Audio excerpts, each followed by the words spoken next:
The agenda this week examined the role of Russia's oligarchs, surveyed the current disinformation landscape in Canada, learned what goes into writing a party platform in Ontario, and assessed the availability of culturally relevant dementia care in the province.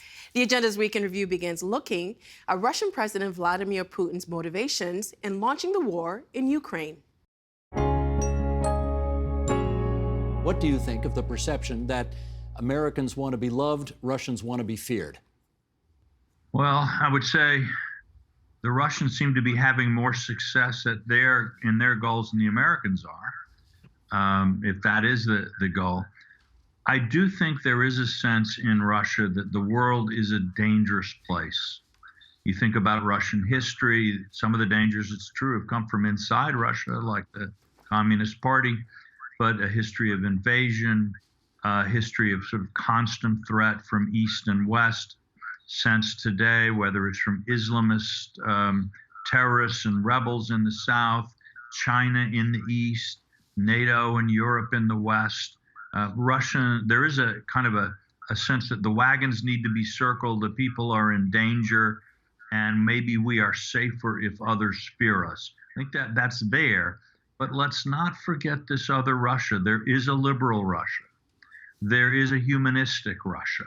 I think all of us on this panel have traveled in Russia and know many people in Russia who are absolutely citizens of the world, fantastic, cultured people, deeply immersed in Russian history, but also very open to values and ideas that come from around the world.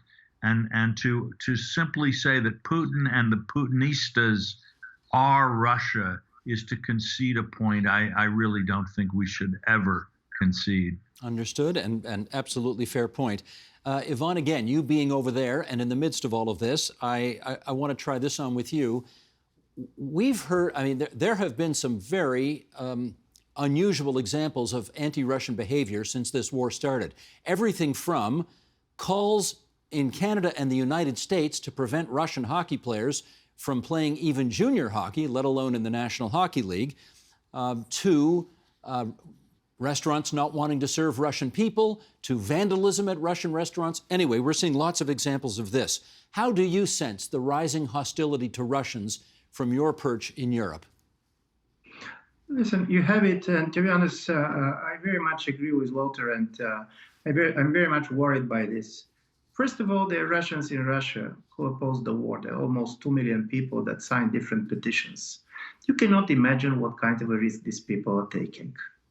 You cannot imagine how difficult it is in this early moment in which the world is divided between us and the enemies to say, no, we are the guilty party.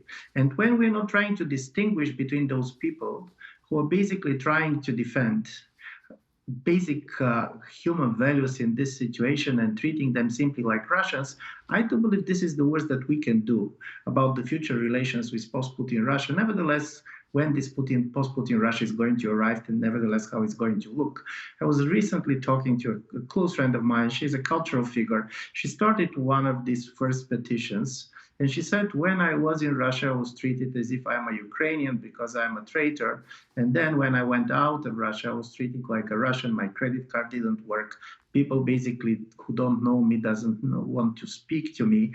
I do believe that it's so important to make a distinctions. Russia is not simply Putin. Even more, there are people who are taking a risk which is comparable to the risk that people are taking in the occupied and besieged Ukrainian cities. And if we're not going to make this distinction, I do believe we're going to have a huge problem in the future trying to explain to people why we reduce the country to one man. Seva, can I get you to follow up on that? How concerned are you that people are not making the distinction between Russia and Putin? Well, I do want to say as a Russian, somebody who was born in the Soviet Union and who grew up there and speaks the language, it's not the primary concern for me at the moment. I think the people of Ukraine are the ones that are suffering more.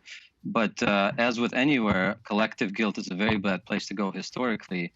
And holding regular people responsible for their government's crimes is the logic of a terrorist. If a European leader had called in 2003 to expel American students because of the US invasion, people would have said that's idiotic, and they would have been right. And yet here we are. So as much as Putin deserves the scrutiny and the venom and the suspicion, I think we will see a lot of another decade of, well, everything bad that happens in Western society must be tied to the Russians. And I hope people don't automatically make that connection as a way to distract from the internal problems of the West as well. How would you characterize the relationship between Putin's government and the oligarchs? I would say that I wouldn't even talk about Putin's government. Vladimir Putin controls the oligarchs. They exist at his pleasure. So at any point, if they're not doing what they're supposed to do, they can have their money taken away, they can be imprisoned, or they can be killed. And when I mean in terms of what they need to do in order to satisfy Vladimir Putin, the first thing is that they need to be custodians for his wealth.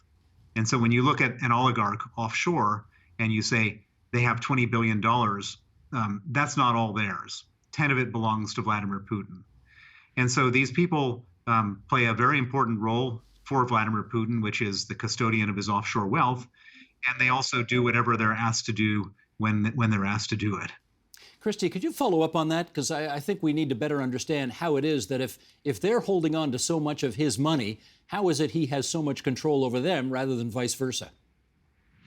I mean, these are people who were the old political elites coming out of the Soviet Union in some ways, and they made their money because of this. They were the people who were well poised to take advantage of Russia's capitalist transition. They made their money in a lot of underhanded ways, and they know this on some level, right? So I would agree that they are able to maintain this wealth at his leisure. They are not people who, I mean, they've been hedging against this in many ways. They've got second passports and things like that, but their position is entirely dependent upon staying in the good graces of the government. Alexander, is that also the case for those who don't even live inside Russia? Yeah, it's especially so. So for a while, we thought that this phenomenon of seeing the oligarchs go to places like the UK, founding Londongrad, and there were arguments made that interactions with the system of law, with the stock market, with boards of directors, with philanthropic circles and giving would somehow socialize them. Somehow it would tame them, make them more liberal. What we've seen is it's the exact opposite, that this idea that somehow integration with the West would make them more Western has proven a false hope. Bill, let's do a little history here, in as much as we're going back more than 3 decades now to the collapse of the Soviet Union. How was it that so few people, we're talking about 118 Russian billionaires, were able to amass so much wealth so quickly as the country was sort of disintegrating from what it was and turning into what it's become? Well, Russia is has the most inequality, the most concentrated wealth of any country in the world, and that comes from this, what they called mass privatization. The original idea was in order to go from communism to capitalism, the Soviet government, I guess the Russian government right after the Soviet Union collapsed, would give away all property, quote, to the people for free. And that was the idea. But then you had these, and at the time it was a number much lower than 118. There were 22 oligarchs who basically, through very sharp elbows, very violent demeanor, and very close connections with the president at the time, Boris Yeltsin, were able to commandeer at the time about 40% of the GDP of Russia under their control. And it was all sort of total cowboy capitalism. The average Russian got nothing, literally nothing. And it was a terrible, terrible time. And the thought was, when Putin came to power, that he would somehow end this. But instead, Vladimir Putin became the biggest oligarch himself, and then made sure that a few of his friends and underlings and others joined the ranks of the oligarchs to get you to this 118 number you just quoted. I wonder what your artificial intelligence algorithm, Polly, has picked up in terms of conspiratorial beliefs in Canada, which may or may not have been influenced by that convoy. Yeah, it was really interesting. In the convoy, when it came to Ottawa, engaged a large sector of the population, not just in Ottawa, but across the country. And what Polly noticed was that the people who traditionally she would see in the center on the political spectrum started to engage very much with people who are normally on the alt-right. Now, normally these two groups don't intermingle, but because this was an issue that had such wide interest, mandates, the vaccine pandemic, people in the center started to engage with the alt-right and started to look into their conspiracy theories or their misinformation, and started to actually absorb some of these things and repost them. So, for example, the idea that the prime minister owns equity stake in some of the mRNA companies, and that's why he is promoting vaccines so much, that started to seep into the mainstream. And so then we saw conspiracy theories toward the government and the belief that the government was corrupt increase. And just for the record, there's no evidence that that's the case, yes? That's right. That's been investigated, and absolutely, the Trudeau Foundation does not own any equity in these mRNA technology companies. Now, these thoughts often appear at the fringes and at the extremes of political thought, but are you suggesting here that Polly is picking up that people in the center are not just being exposed to it, but actually are believing it as well? Yes, absolutely. So the idea, we saw that the belief that the government was corrupt really shot up during that whole period in the beginning of 2022. Not only did it shoot up, but for the first time in the 3 years that we've been monitoring this, Canadians were more likely to believe that their government was corrupt than Americans. We actually overtook the Americans in this belief. Now, in large part, that's because the belief that the government is corrupt in the US has really fallen since Biden was elected. So it's a combination of that belief is going down in the US, but it's really going up in Canada. And so that's why we became very concerned about this, because it was the first time in 3 years that we've seen that Canadians believe that more than Americans. Amarnath, your job is to sort of survey and monitor all of this. Do you think there is a thread that links all of these different conspiracy theories? Yeah, I mean, we know from decades of research that moments of crisis always kind of lead to conspiracy theories of some sort, right? So 9/11, JFK assassination, a lot of the UFO-related conspiracy theories that we've seen in the 90s and so on, and pandemics, right? And so the pandemic was going to give rise to conspiracy theories. That was kind of a given, because a lot of what scholars talk about with relation to proportionality bias, I think, plays out here.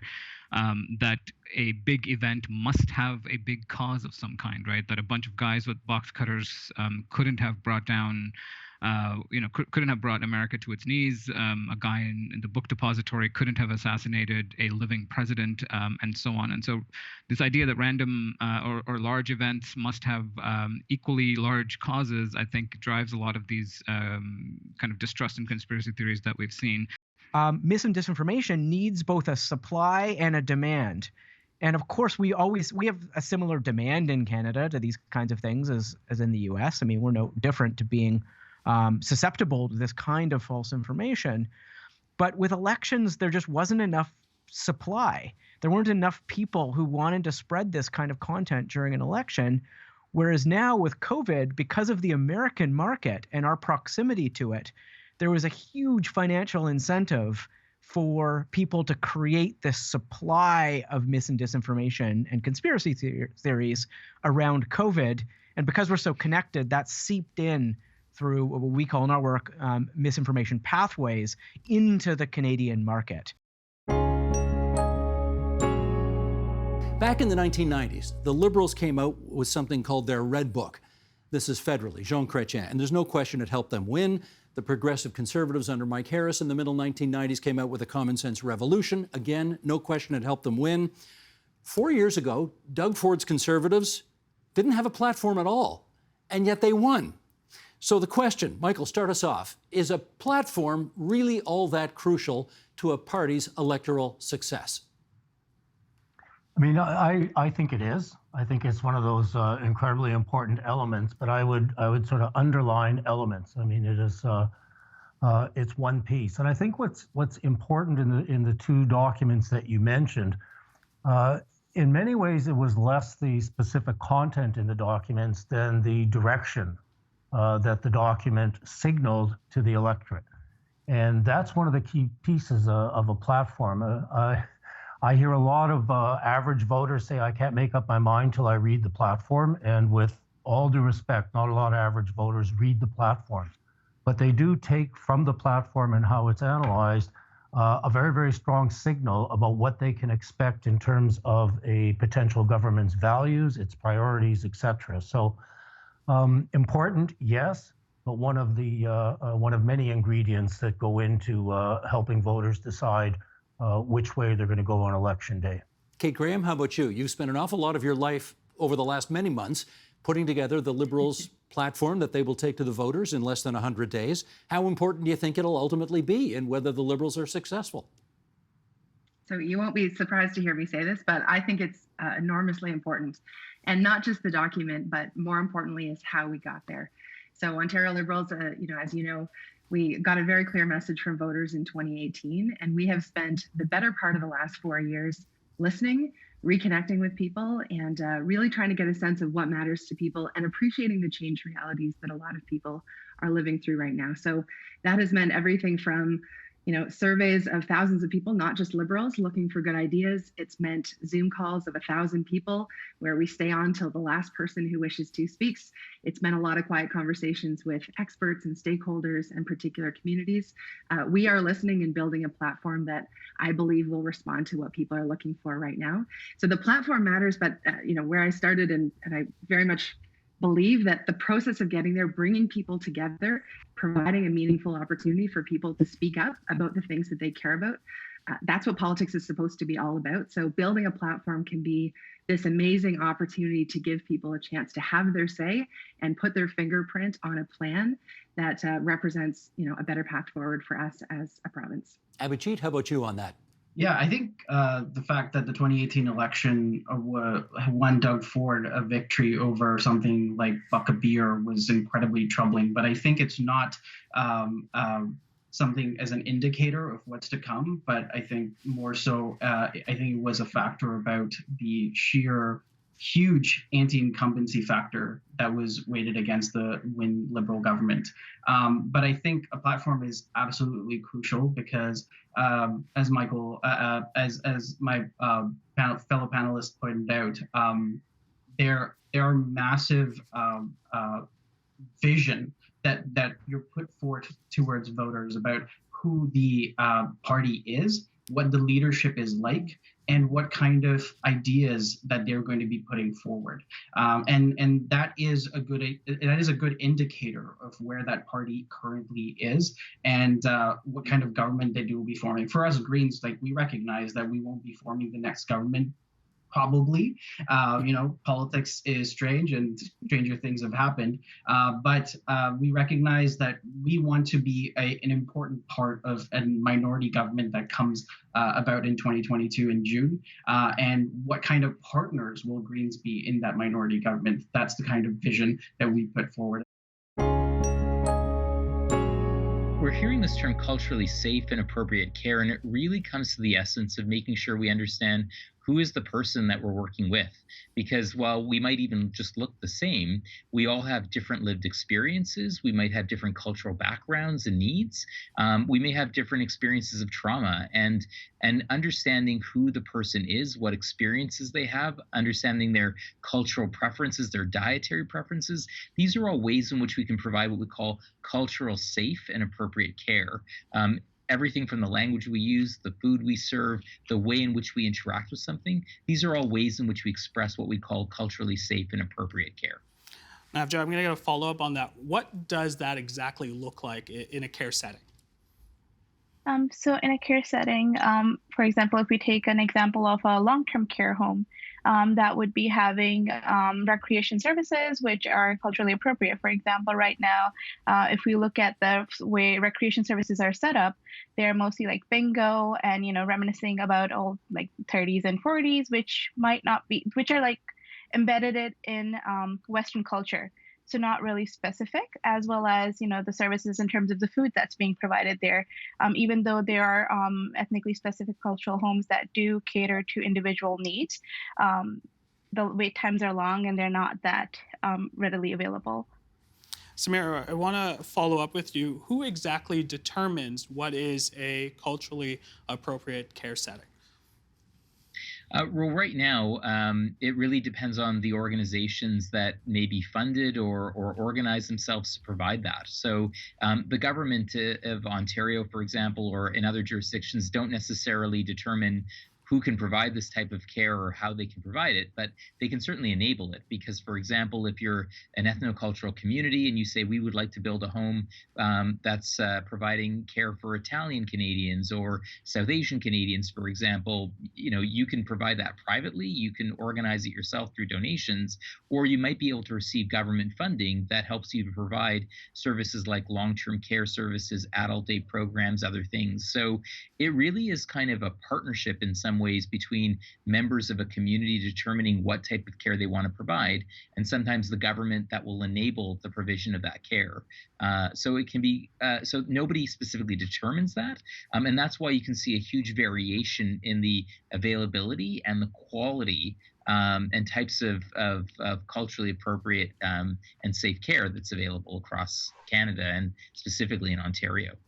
Josh, you went through the experience of moving your mother into a long-term care home that wasn't culturally appropriate for her. Can you tell us a little bit more of your experience with that? Well, in her case, she didn't really have a choice because her condition got worse fairly quickly. So it's more or less like a crisis situation.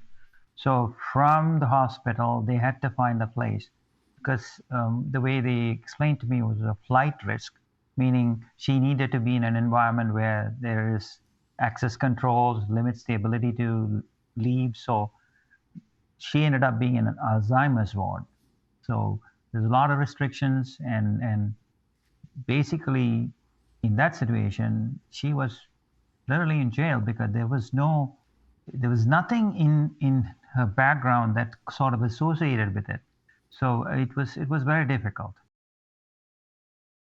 That's just some of what we covered this week. You can find the full conversations on our website, tvo.org, our YouTube channel at youtube.com/theagenda, or our Twitter feed, twitter.com/theagenda. The Agenda with Steve Paikin is made possible through generous philanthropic contributions from viewers like you. Thank you for supporting TVO's journalism.